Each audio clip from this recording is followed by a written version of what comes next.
Monsieur, bonjour. Je me nomme Koulibaly Lansana Désiré. Je suis un professionnel dans le domaine de la géologie. Donc je suis présent devant vous pour vous parler d'un phénomène physique que vous connaissez déjà, le phénomène de la rotation terrestre. C'est quoi la rotation terrestre? Et quels sont les différents secrets et mystères que cache cette rotation terrestre?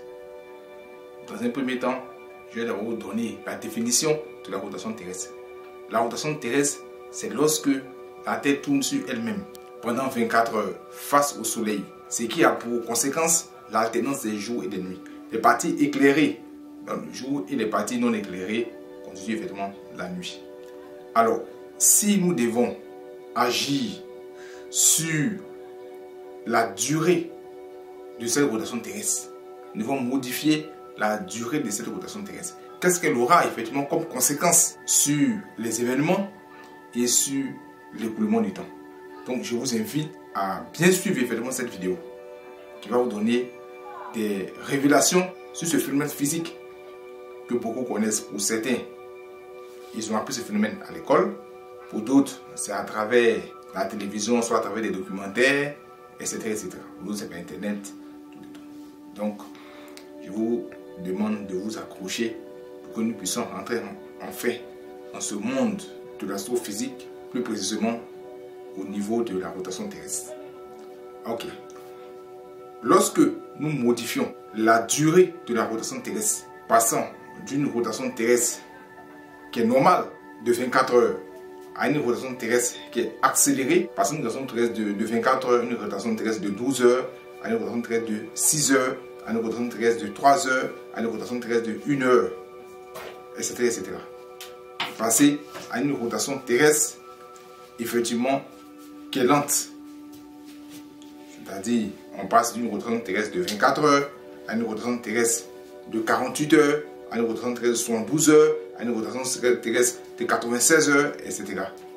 Et lorsque nous passons à une rotation terrestre qui est quasiment nulle, c'est-à-dire qu'il n'y a pas de rotation terrestre, c'est le cas effectivement d'un trou noir. Donc ici, au niveau d'un trou noir, il n'y a plus de rotation terrestre. Donc ce sont ces 4 éléments.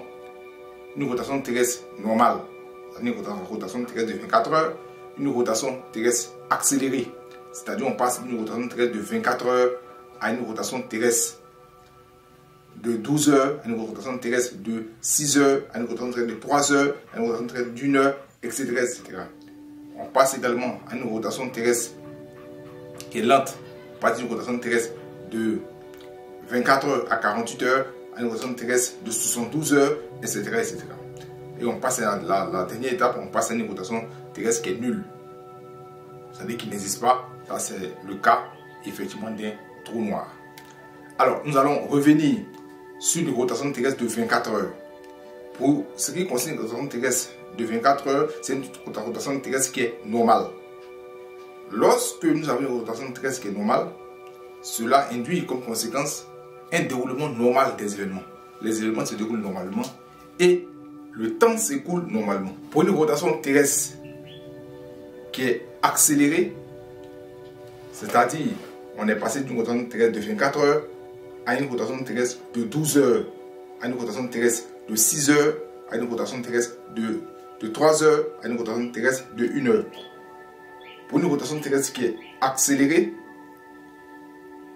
il faut savoir qu'elle induit comme conséquence une accélération du déroulement des événements et une accélération au niveau de l'écoulement du temps. C'est-à-dire les événements se déroulent rapidement et le temps s'écoule rapidement. Pour une rotation terrestre qui est lente, on est passé d'une rotation terrestre de 24 heures à une rotation terrestre de 48 heures, à une rotation terrestre de 72 heures, à une rotation terrestre de 96 heures. Ici, cela implique pour conséquence un déroulement des événements qui se fait de manière ralentie. Le déroulement des événements se fait de manière ralentie et le temps s'écoule lentement. Les événements s'écoulent, le déroulement des événements se fait lentement et le temps également se fait lentement. Pour une rotation terrestre qui est nulle, le cas effectivement ici d'un trou noir. Lorsque la rotation terrestre s'arrête, le déroulement des événements ici s'arrête. Et le temps également, l'écoulement du temps s'arrête.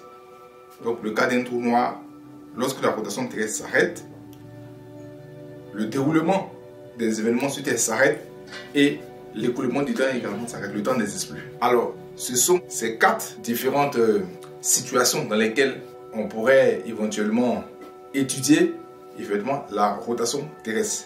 Enfin, pour finir, après avoir visionné effectivement cette vidéo, ce que vous devez retenir, en fonction de la modification de la durée de la rotation terrestre, il faut que vous sachiez que cela a des effets significatifs sur le déroulement des événements et sur l'écoulement du temps. Qu'on ait une rotation terrestre normale de 24 heures, qu'on ait une rotation terrestre accélérée, car une rotation terrestre de 12 heures, de 6 heures, de 3 heures, d'1 heure, ou qu'on ait une rotation terrestre qui est lente, une rotation terrestre de 48 heures, de 72 heures, une rotation terrestre de 96 heures, et qu'on ait une rotation terrestre qui est quasi nulle. Le cas effectivement d'un trou noir où la rotation terrestre s'est arrêtée, le temps également aussi s'est arrêté, et les événements ne peuvent plus se poursuivre. Dans ce cas, une rotation terrestre dans un trou noir, on ne peut plus envisager effectivement l'avenir. Si vous avez aimé cette vidéo, nous vous invitons à liker, commenter, partager et à vous abonner pour ne pas rater nos prochaines vidéos. Je vous remercie.